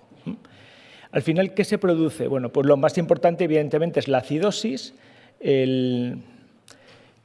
La acidosis que produce una afectación tubular que hace que haya una pérdida salina. Es como un defecto tubular que hace que se pierde sodio y agua, sobre todo en las infantiles. Eso produce un defecto de concentración y produce un hiperaldosteronismo que produce hipopotasemia. También se produce una disminución de la secreción de H+, por lo tanto hay que eliminar más potasio para poder reabsorber el sodio, se produce hipopotasemia. Y luego la acidosis produce hipocitraturia, produce hipercalciuria, pero en este caso es por resorción ósea, no es por afectación tubular principalmente, y esa hipercalciuria y hipocitraturia producen litiasis de fosfato cálcico por pH elevado, que he comentado antes. Si tú ves un paciente con litiasis de fosfato cálcico, tienes que pensar en esta enfermedad. Y también pueden producir nefrocalcinosis y, al final, bueno, pues el potasio en algunos casos puede ser tan grave que da hasta parálisis. Los nefrólogos pediátricos, que son los que casi siempre ven estos casos, ven falta de medro, deshidratación, retraso de talla, osteomalacia, raquitismo, nefrocalcinosis, y en los adultos vemos nefrocalcinosis, litiasis de repetición, algunos llegan a enfermedad renal crónica no siempre avanzada, quistes medulares y enfermedad ósea. A nivel óseo sí que mira, este estudio es muy interesante, publicado hace poco, en el que se ve que los pacientes con acidosis tubular renal distal tienen una degradación del hueso trabecular y un adelgazamiento cortical si lo comparas con otros pacientes que no tienen afectación. Por lo tanto, es una enfermedad también ósea. Decir 4 cosas de la incompleta. La incompleta es que tú en la gasometría no ves acidosis, pero ves que tiene un pH en orina muy elevado, que tiene litiasis de repetición, sobre todo de fosfato cálcico, y casi siempre tiene osteopenia. Si tú ves esta tríada, es más frecuente de lo que parece. No queda claro si son entidades distintas, pero parece ser que pueden ser casos de heterocigóticas, de pacientes que son autosómicos recesivas, etc. Y hay mucho más de lo que nos pensamos. Los que llevan litiasis deberían pensar mucho en esta. Para diagnosticarlo necesitamos un test de acidificación urinaria. Nosotros usamos el de furosemida, fluorocortisona, porque es muchísimo menos desagradable. ¿Cómo se trata? Pues aquí entramos en el meollo. Citrato potásico es lo clásico porque aportas citrato, que aporta un alcalino, y aportas potasio, que tenían hipopotasemia. Entonces, además eso hace que se corrija la calciuria, con lo cual es un tratamiento ideal. Además, el citrato en orina, recordar que es un importante inhibidor de la cristalización de fosfato cálcico y oxalato cálcico en la orina. Por lo tanto, es muy importante, que es un tratamiento como triple, ¿no? Aporta más bicarbonato que el propio bicarbonato porque en el hígado se transforma en 2 bicarbonatos y aporta potasio. El bicarbonato potásico sería similar. En cambio, el bicarbonato sódico teóricamente corrige la alcalosis, pero produce natriuria, y la natriuria produce calciuria, con lo cual quizá no sea lo más aconsejable, y además la expansión de volumen produce aumento de bicarbonato, pérdida de bicarbonato en orina, con lo cual es menos efectivo. Y además, como se comentó ayer, es muy importante vigilar el pH en orina, lo cual es difícil porque si tú quieres dar citrato y aumentar el citrato en orina, ves que le estás dando y luego te aumenta el pH. Una solución es utilizar los pHímetros ambulatorios y hacer al paciente que se monitorice y ajustar la dosis según eso, cosa que tiene bastante poco éxito entre los pacientes, la verdad. La dosis, bueno, yo lo pongo como nefrólogo adulto, los pediatras utilizan dosis más alta por kilo, pero básicamente es entre 1 y 2 microvalentes por kilo, y el objetivo es llegar a un bicarbonato de 22-24, mejorar el citrato en orina y intentar que no suba el pH en orina, lo cual es muy difícil de conseguir. ¿Qué tenemos los nefrólogos de adultos? En pediatría sé que utilizan algunas otras fórmulas, pues tenemos a calca. En la calca pues es una sal de citrato potásico, cada comprimido tiene 10 miliequivalentes y el problema muchas veces es que se tolera mal y algunos comentan que lo eliminan entero por las heces. Se supone que está vacío, pero un paciente tuvo la osadía de abrirlo y me dijo que no, que estaba lleno, con lo cual ya no sé qué pensar. Y dicen que es de liberación retardada, pero si no lo das 3 veces al día, dejas cantidad de tiempo del día sin cubrir. Ahora lo veremos más claro.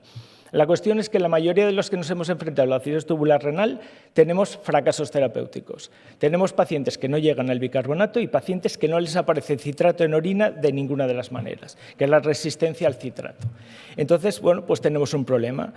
El 82% de los adultos y el 35% de los niños incluso llegan a progresar a un cierto grado de enfermedad renal crónica. Es decir, no es inocuo, no es solo un tema de nefrocalcinosis, edad, no, es que también puede afectar la función renal. Y tenemos un problema de la mala tolerancia, que la calca o de repente hay veces que hay desabastecimiento, que es el único fármaco, hay muchos suplementos nutricionales, pero es el único fármaco que puedes poner receta electrónica y no cubre bien las 24 horas del día. Por lo tanto, lo que necesitamos son preparados bien tolerados, con que se den solo 2 veces al día, que mantengan el bicarbonato estable durante las 24 horas, sin oscilaciones importantes en el pH en orina, intentar que sea estable, que reduzcan la calciuria y que aumenten el citrato en orina para que el cociente calcio-citrato, que es uno de los índices más interesantes para ver la relación entre riesgo y beneficio, disminuya. Bueno, pues ha aparecido un nuevo fármaco que se llama Simnayal. ¿Y qué es lo que tiene este? Pues nada, no es nada sofisticado desde el punto de vista químico. Es citrato potásico y bicarbonato potásico 1/3, 2/3. La diferencia está en la farmacocinética. Y eso es lo que es muy difícil a veces de entender. Es decir, aquí lo que se pretende es que el fármaco lo toleren bien, que se absorba, pero que no siente mal, no dé mal gusto, y además se libere muy lentamente para que pueda ser dado 2 veces al niño. Para un niño, un escolarizado, ya lo han comentado antes, cualquier cosa que no sea 2 veces al día afecta mucho a su calidad de vida y al cumplimiento. Y esto es lo que pasa, la diferencia entre dar un fármaco que das cada 8 horas y uno que das cada 12 horas. En los que das cada 8 horas, que es un alimento... Bueno, ¿por qué? Pues porque el bicarbonato, el citrato, se absorben rápido y como no se vuelven a proteínas, se eliminan muy rápido. Tal cual los das, tal cual se eliminan. Se producen picos, pero en esos picos hay momentos, como veis ahí en rojo, que no está cubierta el tratamiento de la acidosis. Y eso produce resorción ósea mantenida, eso mantiene la hipercalciuria y además se produce la reabsorción tubular de citrato por la propia acidosis y no aparece citrato en orina. Y eso es lo que pasa cuando utilizas este tipo de fármacos y es la experiencia que tenemos muchos de nosotros cuando lo utilizamos. ¿Tenemos datos clínicos? Sí, tenemos este ensayo clínico. No es un ensayo clínico contra placebo porque no es ético no dar un tratamiento a este tipo de pacientes, por lo tanto es un ensayo clínico abierto, multicéntrico, pero secuencial. Eran pacientes que estaban con su tratamiento convencional, que pasan luego a una titulación del nuevo fármaco y al final hacen una medición y este es el ensayo, el B21C6, que es el ensayo clínico pivotal, y luego hay una extensión que primero fue de 30 meses y luego ha llegado a 6 años, que es una extensión abierta, es decir, todos los pacientes siguieron con el tratamiento este tiempo. ¿Qué tipo de pacientes eran? Pues había unos 30 pacientes de una media de 10 años, había niños entre 2 y 21 años, aunque eran adultos jóvenes. 73% con mutaciones genéticas, el 86% tenían nefrocalcinosis y hipoacusia en muchos de ellos. Fue muy bien tolerado. A diferencia de lo que pasó con la calca, la mayoría de los pacientes lo toleraron mucho mejor y ninguno de ellos dejó el tratamiento durante el ensayo. Algunos dijeron de alguna molestia gastrointestinal, pero poco más. Y bueno, apareció hipovitamina 6B, pero que probablemente no tenga nada que ver con esto. El objetivo primario en el estudio pivotal era el bicarbonato en plasma. Primero se hizo por protocolo y se vio que mejoraba respecto al convencional más 1,42 y entonces ya se miró por intención de tratar de superioridad y se vio que tenía superioridad de más 1,64. Esto se mantuvo durante 6 años, durante 6 años la bicarbonatemia se mantuvo estable durante todo este tiempo. Pero el crecimiento, no todos los niños tenían retraso de crecimiento, pero en aquellos niños que tenían retraso de crecimiento se produjo una mejoría de la curva de crecimiento. La función renal se mantuvo estable durante el periodo y no hubo pérdida de filtrado glomerular, que es lo que se espera con la historia natural de esta enfermedad. No hubo ninguna progresión a estadio 3, 4 o 5. Y muchos de los pacientes, bueno, se les hizo a todos una densitometría a nivel lumbar y se vio cómo mejoraba la densidad mineral, con lo cual se producía una recuperación ósea y sobre todo se producía la corrección de la acidosis, favorecía la creación ósea, sobre todo antes y después del estirón puberal. A nivel de orina, es verdad que al final del estudio no hubo cambios en el calcio-creatinina, el citrato-creatinina y el calcio-creatinina, pero sí que hubo un mayor porcentaje de pacientes al principio solo había un 20% con un calciocitrato adecuado y al final del estudio un 48%, disminuyó la cristaluria. La nefrocalcinosis aquí se mantuvo estable, las litiasis vistas por ecografía o TAC sí que aumentaron un poco, pero no hubo solo hubo un caso de paciente que hubo que hacerle una intervención urológica por litiasis, lo cual es bastante considerable. La tolerancia era muy buena, salvo en adolescentes, que bajaba un poco, pero inherente a los adolescentes. Es decir, es un tratamiento que lo das 2 veces al día y lo toleras bien. Eso te permite dar más dosis, y al dar más dosis y tomarlo siempre, al final consigues muy buenos resultados. ¿Qué pasa? Pues que está autorizado desde el año 2021 a nivel europeo y a nivel de Estados Unidos, pero en el Ministerio de Sanidad han decidido que no lo financian. Ahora otra vez se va a volver a revisar, porque el problema está en que no entienden que un fármaco que contenga químicamente sustancias muy conocidas, muy baratas, pueda ser relativamente caro, es relativamente caro. Pero el tema es porque la fabricación de las bolitas es de un diseño farmacocinético muy complejo y eso pues no lo han entendido. Si tú no entiendes el tema de las 24 horas, la tolerancia y tal, pues dices que ya hay fármacos y tal. Pero la verdad es que la mayoría de nosotros tenemos muchos fracasos terapéuticos. De hecho, lo que pudimos presentar en el año 2023 en Palma de Mallorca fue la experiencia de los que lo habíamos probado en España. Había 12 pacientes en ese momento, pero teníamos datos de 8, no lo voy a mostrar por falta de tiempo, pero la experiencia fue buena. Y la mía en concreto es, los pacientes que yo le he tenido les ha cambiado la vida con el fármaco. Han pasado de pasarlo fatal, incumplimiento, tener litiasis de repetición. Yo he tenido pacientes que tenían litiasis cada semana. Hacían botes enteros de litiasis y le puse el fármaco y han pasado cada 6 meses, cada año. Les ha cambiado totalmente la vida. Pero bueno, evidentemente la información es poco. Por lo tanto, conclusión, hay un fármaco que podremos usar solo de uso compasivo a día de hoy, no sé si algún día lo autorizarán, pero es un fármaco que permitirá usarlo 2 veces al día, lo cual mejora el cumplimiento, que sienta no tan mal como la calca o otros preparados, con lo cual puedes dar más dosis y que pues, produce una protección renal, ósea, crecimiento adecuada, no por el fármaco en sí, sino por lo que consigue, porque consigue controlar la acidosis. Muchas gracias.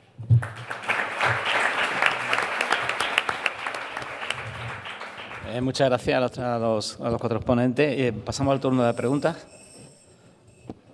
¿Alguna pregunta en la sala? Sí, por ahí.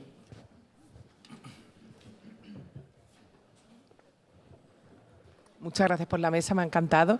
Y solo comentar que con el Procivy, que es el de liberación retardada que ha dicho Paco, tenemos el mismo problema que con el Signayal, que no lo podemos poner a los niños y cambiaría absolutamente la adherencia de estos niños y conseguiríamos los niveles terapéuticos que necesitamos y no hay manera, vamos, yo no sé si algún otro compañero lo ha puesto, pero a nosotros no, creo que también es algo a nivel nacional del Ministerio, vamos.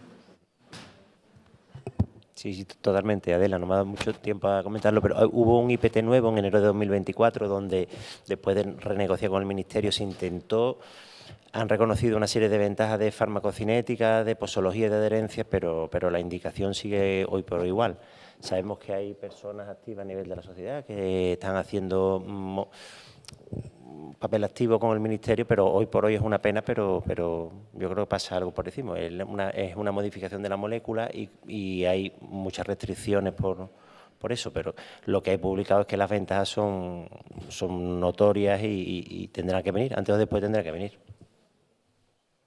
Manuel, una pregunta. Yo también tengo pacientes que te dicen lo mismo, que no han absorbido el citrato. ¿Qué haces con ellos? Porque además efectivamente están con la hipocitaturia. Es decir, o sea, en los pacientes que tenían acidosis tubular tipo 1, o sea, con acidosis franca, incluso con estudio genético o con un cachirrichi, a estos son los que les puse el Signayal y en su momento me lo permitieron. Pero en la acidosis tubular esa incompleta, pues si no les va bien con la calca, tengo que buscar o suplementos nutricionales como el Licontrol PHA, que tiene bicarbonato potásico, citrato potásico y magnésico, pues ayer se habló del citrato magnésico de Solgar, por ejemplo. Son alternativas, pero son suplementos y bueno, no se sabe muy bien su farmacocinética. Es decir, hay muy poca información, es difícil encontrar cómo funcionan, porque son suplementos, no están tan regulados. Pero no te queda otra que buscar suplementos. ¿Hay algún hospital que le hagan el amonio en orina? Yo ahora lo he solicitado entonces me ha dicho que por el número de casos que pueda haber igual lo mandará a reference. Sí. El tema está en que hay el método de medición en orina, teóricamente con la misma técnica se podría, perdón, en plasma se podría hacer en orina casi con la misma técnica, al menos hay artículos que lo dicen, ¿no? Pero lo que te dicen es que lo mejor es que no hagas el anion gap ni el gap osmolar porque hay muchas inexactitudes, ¿no? Lo mejor es medir el amonio. Al referente, no lo sabía, gracias. Sí. Por ahí, Wanda. Sí, en relacionado al amonio en orina, nosotros sí nos lo hacen en nuestro hospital. Como acaban de comentar, se puede hacer con la misma técnica que la del plasma. Hay que hacer una modificación y los compañeros de Oviedo tienen un par de publicaciones al respecto y se lo podéis dar a vuestros facultativos de laboratorio. Era una pregunta o un comentario para Paco, que probablemente la cistinosis sea una enfermedad que cumpla criterios para poder ser incluida en un cribado neonatal y hay experiencias publicadas en este sentido, ya que el tratamiento precoz con cistamina puede cambiar el pronóstico de la enfermedad y quería decirte si puedes comentar algo al respecto. Gracias. Pues sí, Juanda, hay publicaciones de, me parece que un grupo, creo que es alemán, y que lo han hecho y han identificado, me parece que eran 2 o 3 pacientes. Yo ya, qué barreras hay, por qué no se ha implementado, lo desconozco, no lo sé, pero hombre, tiene todo el sentido, porque si estamos hablando que queremos hacer un diagnóstico y empezar el tratamiento antes de los 2 meses, y sabemos que los cristales en los primeros 6 meses pueden no estar presentes en la córnea, que el Fanconi no está presente en los primeros 6 meses, puede no estar presente, hombre, lo tenemos difícil. Yo pienso que, además, en ese mismo artículo revisa cuáles son los criterios que debe tener una enfermedad para que se incluya dentro del cribado y la cistinosis los cumple. El por qué no se hace no lo sé, pero me parece un apunte interesante. Bueno, yo una última pregunta, porque ya vamos corto de tiempo, es para Alberto. La verdad es que, bueno, los que llamamos Fabri, tú has explicado perfectamente, ¿no?, de cómo manejar al paciente con los ensayos clínicos, cómo se han hecho, de perfilar, ¿no?, el fenotipo clásico, no clásico, mujer, varón. A mí me queda muchas veces la duda en los fenotipos no clásicos, cuando estoy tratando un varón con un fenotipo agresivo, me da, siendo esas mutaciones susceptibles a la chaperona, tratarlo con la chaperona y no tratarlo con la enzima. No sé si me quedo corto realmente cuando el fenotipo es más agresivo, aunque siendo una forma no clásica y un varón, si yo me puedo quedar más tranquilo tratando la chaperona o bien en su lugar con la enzima. Bueno, es un poco difícil, pero yo creo que tenemos que tener en cuenta que lo de la chaperona es si no, y es un resumen de una escala de grises. O sea, no es lo mismo que la chaperona te aumente un tanto por ciento cuando la actividad es 0,1 que cuando la actividad es 7. O sea, que si eso puede ser un criterio. Quiero decir, todo esto hay que comentarlo con el paciente y discutirlo porque él puede tener sus preferencias. Pero desde el punto de vista estrictamente médico, yo creo que cuanto menos sea la actividad basal de esa enzima, más riesgo de alguna forma se asume de que la respuesta sea subóptima. O sea, que me podía agarrar a la actividad enzimática para yo utilizarlo como criterio para valorar si es preferible mejor la enzima o la chaperona, lo que me estás diciendo, ¿no? Sí. Muchas veces las familias con la misma mutación, la variabilidad fenotípica es tremenda, incluso los varones, muchas veces no sabes qué hacer. Y te queda la sensación de si me quedo corto realmente con la chaperona y no con la enzima. Sí, y luego hay una serie de casos report relativamente bien documentados de variantes genéticas específicas que son amenables in vitro, pero que luego in vivo no se comportan como tales, porque sube la liso-GB3, sube la proteinuria. O sea que yo repasaría también lo que está reportado en la literatura de uso clínico real del fármaco. Como digo, se resume una escala de grises de actividad enzimática basal y aumento con la chaperona en simplemente un sí-no. Y a lo mejor para el paciente concreto te interesa ver dónde está en la escala de grises. No, Yo creo que vamos a dar por finalizada la mesa. Hemos pasado los casos clínicos porque vamos ya muy dentro de...